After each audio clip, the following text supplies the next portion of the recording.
party with a purpose. I'm excited, girl. Dougie Fresh will be here. 6 minutes, Dougie Fresh, you're on. I'm excited. It is just what it is. You're definitely having a great time, but it's definitely with a purpose. Friends of Grace House are a benefit. Grace House provides people who are homeless and on the street with all the tools they need in order to be able to move into permanent housing. I'm really excited about this event. Stephen has been posting nonstop on social media, and he's really kind of created a good bit of hype around the event. It's going to be a blast.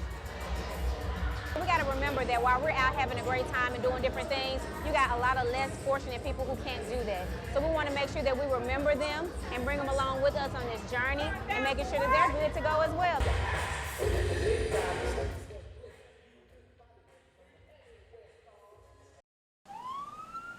Shots fired again in the city of Vicksburg. We're hearing about it a lot, recently. It's becoming more common. Officers were dispatched to the Circle K gas station on Washington Street just after 2 Saturday morning, where they found 46-year-old Sheree Harris. Unresponsive on the ground, suffering from gunshot wounds. Harris was pronounced dead at the scene by the Warren County coroner. Those are some of the worst visits that we have to make to advise a loved one that their loved one won't be coming home.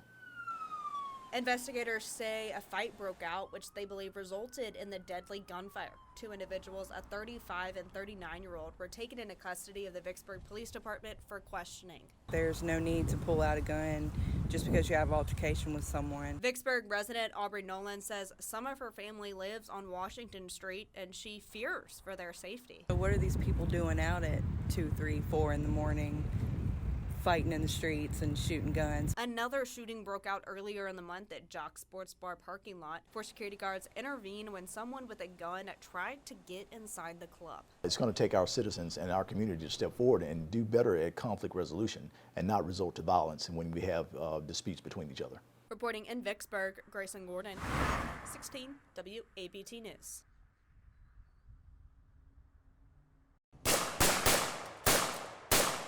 The Trail of Honor is a tribute to all of America's veterans. This demonstrates military life and a walking trail through history from the French Indian War to present day. Event director and veteran David McElroy says it's been going on for 20 years. We have reenactors, living historians, recreating what it was like to be in the military and to fight for our freedom through all the conflicts that the United States have ever been in. Event wall manager and veteran Doc Russo got involved after an incident released him from service. It's basically a living history lesson. It's great to see the families come out with the young kids because they can walk through the trail and talk to people and learn about our history from basically day one, every military conflict we've been in.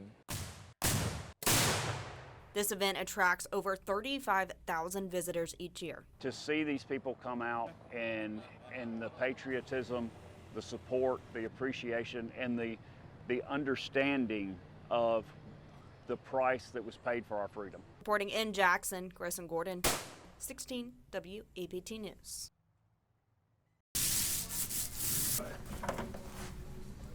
After years of going into disrepair, the Jackson Arts Center is finally getting some much-needed renovations, just in time for the International Ballet Competition.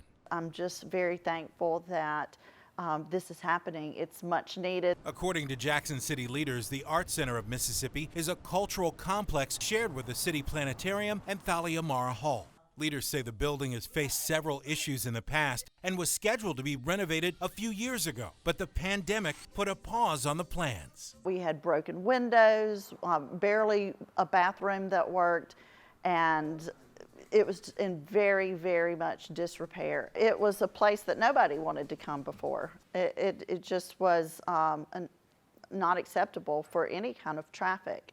Some of the doors would not even open. Some of the work done to the center include a fresh paint job, new flooring, new staircasing that's now up to code, and handrails. Leaders say they hope the center will be ready just in time for hundreds of ballet enthusiasts from across the globe to take over the capital city in less than a week. Not only is it going to be good for the people who come to visit Jackson and the ballet, ballerinas and the ballet folks who come into town will be able to, prepare there in anticipation of their performances at Thalia Mara Hall, but it also will serve the community long after they've left. The 2-week ballet event, which runs from June 10th through the 24th, includes ballet competitions, educational programs, and a dance school. It's an important building for the arts here in Jackson and the metro area, so we're pleased to make a lot of progress.